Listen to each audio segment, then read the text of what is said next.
Constructivism. Jean Piaget said that the principal goal of education in the schools should be creating men and women who are capable of doing new things, not simply repeating what other generations have done. Constructivism is a theory of knowledge that learners construct knowledge by imposing order and meaning on their environments. Information is received, changed, and transformed by the learner. Prior knowledge influences new learning experiences, which in turn influence understanding. Learning thus becomes a continuous process as we reconcile new information with our prior knowledge and experiences. Because learning is contextualized by the individual and his experiences, learning occurs from the inside out. Constructivist theory was influenced by the writings of many psychologists, philosophers, and educators like Maria Montessori, George Kelly, and John Dewey, but Jean Piaget is credited with formalizing constructivist theory, and he described the processes by which individuals construct new knowledge from their experiences. To construct new knowledge, learners internalize their experiences either through assimilation or accommodation. In assimilation, a new experience is incorporated into the existing framework without changing the framework. So we see this with young children who recognize that the four-legged furry animal sharing their home is a dog. Later, when visiting with relatives, the child encounters for the first time a cat. Recognizing it as a four-legged furry animal living in a home, the child assumes that the animal is also a dog. He has assimilated his new experience within his existing framework. When his mother corrects him and redefines the new furry animal as cat, the child's framework is changed to accommodate this new creature. So all four-legged furry animals are not dogs, some are called cat. There are 5 concepts that form the model for constructivist instruction. Sometimes they're called the 5 E's.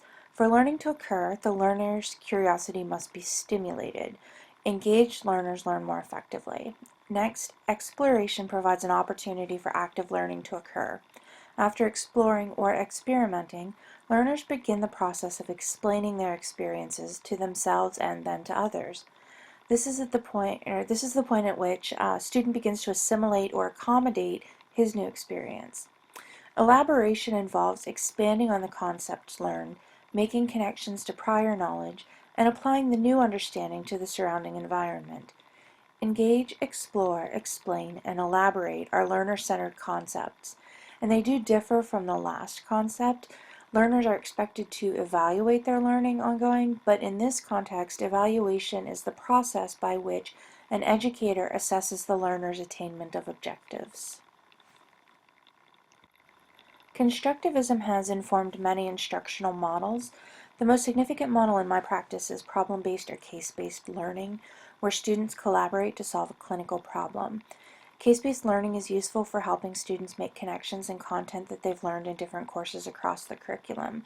Also, using cases in the first year of the curriculum, known as the Basic Sciences year, provides an early experience to promote development of clinical thinking skills that they're going to need later. Our traditional methods of assessment include multiple choice examinations and demonstration of clinical skills in labs. And while these methods can be used with constructivist instruction like problem-based learning or anchored instruction, in keeping with the spirit of the theory, assessment should also focus on the learner and recognize that the learner's experience of being assessed is as important as the experiences he has when learning. So new assessments for a new learning paradigm could be case write-ups. Case write-ups can be evaluated in multiple ways. Did the learner get the right answer? Did he identify the correct diagnosis? More importantly, how did he get to the diagnosis? What did the journey look like for that student? And what feedback can help him get there more quickly or more efficiently in the future? The constructivism theory also emphasizes metacognition, or thinking about thinking. Reflection helps students explain their experiences and can provide a window into the student's understanding so that faculty can ensure that students understand what they're learning. Writing is another way of assessing students achieving objectives.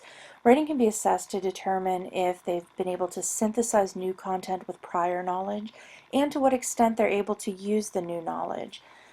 Discussions. Class and small group discussions within the classroom provide an opportunity for formative assessment and feedback as well.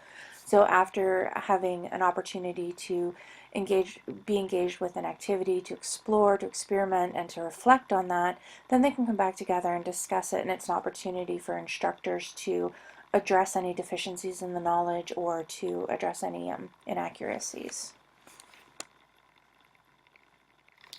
And the references slide, images from Wikipedia and our textbook, chapters 4 and 5 had information about the constructivist theory that I relied on in addition to my experiences.